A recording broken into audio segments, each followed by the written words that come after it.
एउटा पानीको फाउन्टेन पनि रहेछ।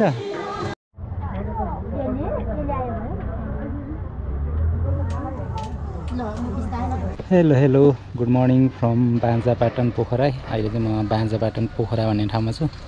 अर्ली इन द मर्निङ भन्दा पनि लगभग 8 बजिसक्यो। यहाँबाट चाहिँ खतरा हिमालहरू दामी देखिरहेको छ। यहाँतिर गोप्रोमा देखाएको छैन, त्यति अलि टाढो देखिन्छ। र यहाँ हाम्रो रियल आँखामा चाहिँ एकदम नजिक देखिरहेको छ माउन्टेनहरू। यो चाहिँ बाँझापाटन पोखराको पुरै घरहरू बनिसकेको छ। यहाँ पनि नजिक ट्रीहरू पनि छ। आज चाहिँ हाम्रो पोखरा घुम्ने प्लानिङ छ। अब हेरौँ कता कता घुमिन्छ। यो चाहिँ अहिले चाहिँ बाँझापाटन पोखरामा घाम लागेर टक्क हामी बसिरहेछौँ है त। अब एकछिनमा खानासाना खाएर घुम्नु जाने हो। यता साइडतिर पनि माउन्टेनहरू देखिरहेछ। यहाँ चाहिँ डाँडा भयो, यहाँतिर चाहिँ गुम्बा देखिरहेछ एउटा। अनि यहाँ डाँडामा चाहिँ एउटा मन्दिर छ। के मन्दिरको नाम बिर्सेँ मैले। यहाँतिर चाहिँ एउटा गुम्बा पनि छ, यतापट्टि मन्दिर छ। यता चाहिँ पुरै हिमाल, यता उता सबैतिर हिमाल देखिरहेछ। अहिले चाहिँ हामी लेक साइडमा आइसक्यौँ। लेक साइडमा आएर पनि एउटा ट्याक्सी रिजर्भ गरेर यो ट्याक्सीले चाहिँ 4वटा पोइन्ट घुमाएर ल्याइदिने। त्यसको 3000 रुपियाँ, 3500 भन्दै हुनुहुन्थ्यो। हामीले 3000 रुपियाँमा बार्गेनिङ गरेर 3000 रुपियाँमा गरिदिनु भनेर 3000 रुपियाँमा बुक गरेर हिँड्यौँ। यसले चाहिँ हामीलाई शिवको स्ट्याचु भएको ठाउँमा, अनि स्तूपा, अनि डेभिड फल्स, अनि डेभिड फल्स पछि चाहिँ गुप्तेश्वर गुफा गरी 4वटा पोइन्ट घुमाएर फेरि लेक साइडमै ल्याइदिने भनेर त्यही अनुसार हामीले बुकिङ गरेर अहिले चाहिँ हामी सुरुमा चाहिँ शिवको स्ट्याचु भएको पुम्दीकोट जाने भनेर हिँडिसक्यो। यो चाहिँ पुम्दीकोट जाने बाटो हो। बाटो चाहिँ पुरै पिच रहेछ, राम्रो छ बाटो। अलि ठुलो गाडीहरूको लागि अलि सानो छ बाटो चाहिँ, तर सानो गाडीहरूको लागि चाहिँ आनन्द रहेछ। हामी चाहिँ अहिले लगभग स्तूपाको छेउसम्म आइपुगिसक्यौँ।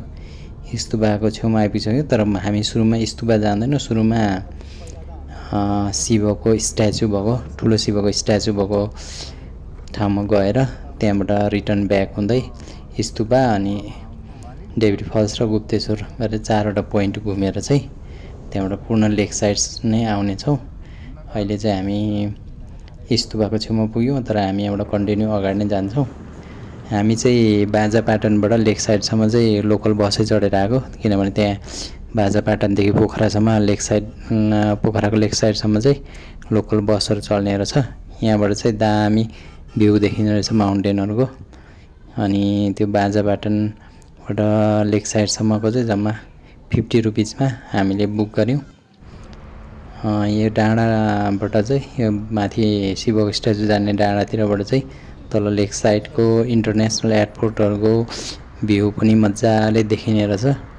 यहाँबाट यो डाँडाबाट चाहिँ पुरै पोखराको भ्यूहरू, फेवाताल, इन्टरनेसनल एयरपोर्ट सबैको भ्यूहरू देखिने रहेछ। अब चाहिँ हामी लगभग शिवको स्ट्याचु भएको ठाउँमा आइपुग्न लाग्यौँ। यहाँबाट अलिकति माथि नै छ शिवको स्ट्याचु चाहिँ। हामी चाहिँ अब यो ट्याक्सीलाई चाहिँ यहाँ तल नै पार्किङ गरेर चाहिँ हामी चाहिँ त्यहाँबाट अलिकति माथि चाहिँ हिँड्दै जानुपर्ने छ। हल्का उकालो हिँड्नुपर्ने छ, त्यहाँबाट पुगिन्छ माथि। ल है, हामी आइपुग्यौँ पुम्दीकोटको शिवको स्ट्याचु भएको ठाउँमा। अब यहाँ तलसम्म ट्याक्सीमा आयो, यहाँबाट उँभो चाहिँ अलिकति चाहिँ हिँड्दै जानुपर्ने रहेछ। पार्किङ गरेर हामी चाहिँ ट्याक्सी पार्किङ गऱ्यौँ। 3000 भनेको छ ट्याक्सीले। अब 35 दिनु भन्दै थियो, हामीले 3000 दिने भनेर लिएर आछौँ। हेरौँ अब के हुन्छ गाडी है। अहिले चाहिँ हामी चाहिँ शिवको स्ट्याचु, बिग स्ट्याचु भएको गेटमै आइपुग्यौँ। यहाँबाट चाहिँ फेवा लेकको भ्यूहरू मजाले देखिनेछ।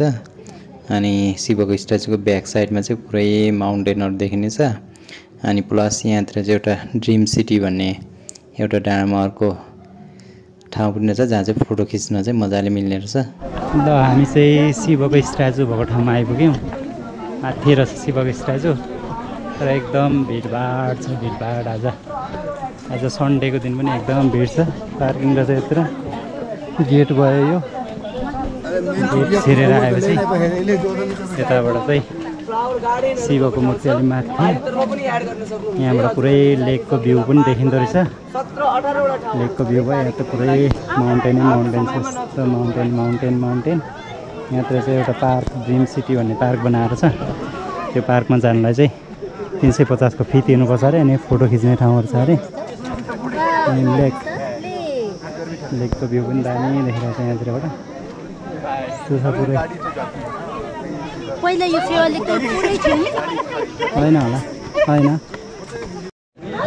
हाम्रो छोरी पनि हिँड्दै हुनुहुन्छ स्ट्याचु हेर्नलाई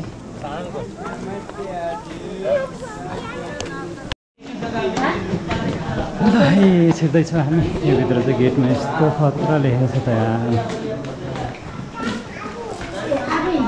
आफै हिँड्ने भिडभाड छ चस्ता छैन छोड्यो त्यो छ यतापट्टि पनि रहेछ शिवको अनुहार खतरा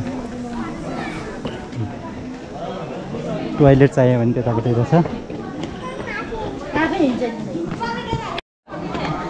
यो एरियामा चाहिँ पसलहरू खाना खाने ठाउँहरू पनि रहेछ यतातिर पसलहरू टनाटन रहेछन् यता सो भिड सो क्राउड छ आज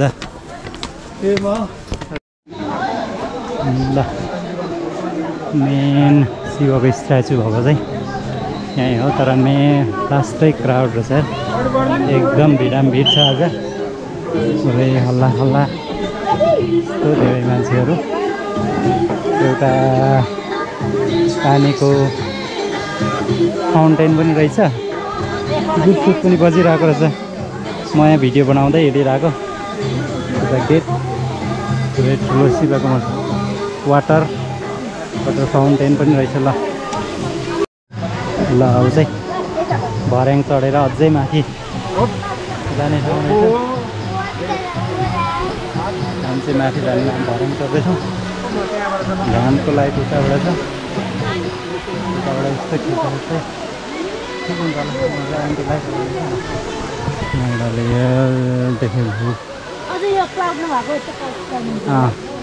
क्लाउड नभएको भए चाहिँ माउन्टेनहरू पनि दामी देख्नेछ माउन्टेनहरू पनि देखिनेछ माउन्टेनहरू चाहिँ पुरै कुहिरोले छोपिरहेको छ आज ल शिवको स्ट्याचु आइपुग्यो है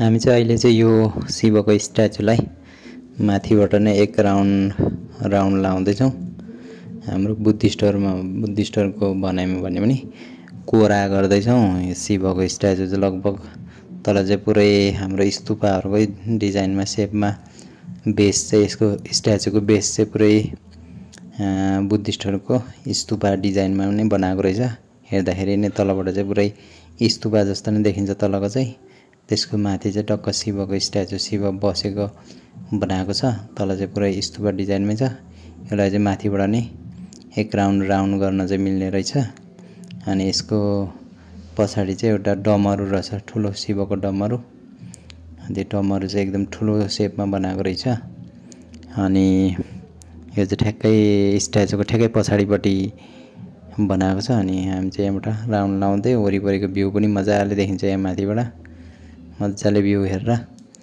राउन्ड गर्दैछौँ हामी चाहिँ यो स्ट्याचुलाई एक राउन्ड गरेर अनि त्यहाँबाट मात्रै तल झर्ने सोचका साथ हामी राउन्ड हान्दैछौँ यहाँ शिवको स्ट्याचुलाई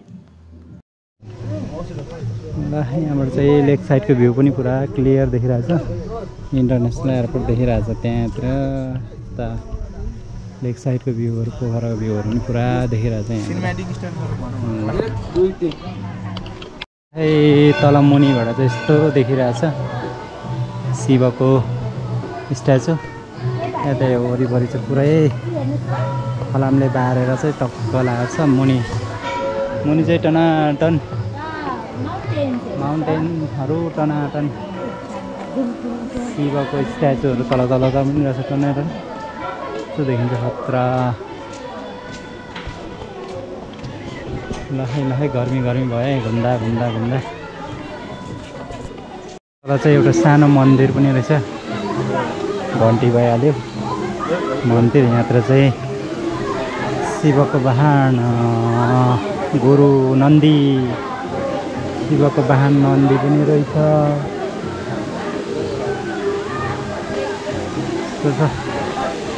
हालत हामी शिवको स्ट्याचु भएको ठाउँबाट चाहिँ फर्क्यौँ। अब ओह्रालो गर्मी छ, गर्मी भएको कारणले गर्दा हामी धेरै बसिनौँ, फर्किहाल्यौँ। यतातिर पुरा क्याफेहरू रहेछन्, रेस्टुरेन्टहरू टनाटन यसो झर्ने ठाउँमा पसलहरू रहेछ। पर चाहिँ एउटा गार्डन रहेछ, त्यहाँ चाहिँ फी तिरेर छिर्नुपर्छ अरे, तर त्यहाँ चाहिँ हामी जान्दैनौँ, यतैबाट फर्किन्छौँ। 350 तिर्नुपर्छ अरे, हामी यतैबाट फर्किन्छौँ।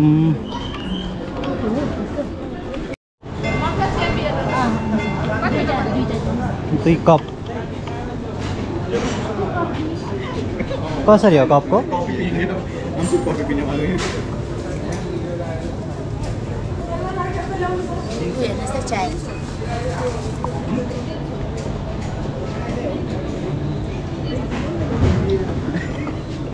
ए फरक रहेछन् कि सबै एउटै हो?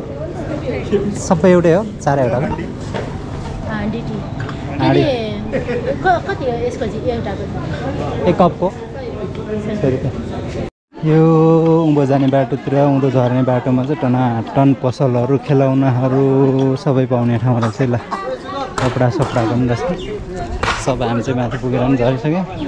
सबै पसल, होटल, खानेकुरा सब रहेछ। मास्कहरू, टोपीहरू पनि पाउँदो रहेछ यतातिर। ल मालिस गर्ने तेल पनि पाउँदो रहेछ यहाँतिर जडीबुटीको।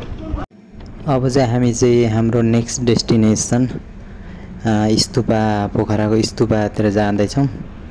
अनि मेरो यो भिडियो चाहिँ यहीँ एन्ड हुन्छ। अनि नेक्स्ट भिडियोमा चाहिँ स्तुपा र बाँकी पोइन्टहरूको भिडियो चाहिँ म तपाईँलाई कन्टिन्यू देखाउँदै जानेछु। हेर्दै गर्नुहोस् है त मेरो भिडियो।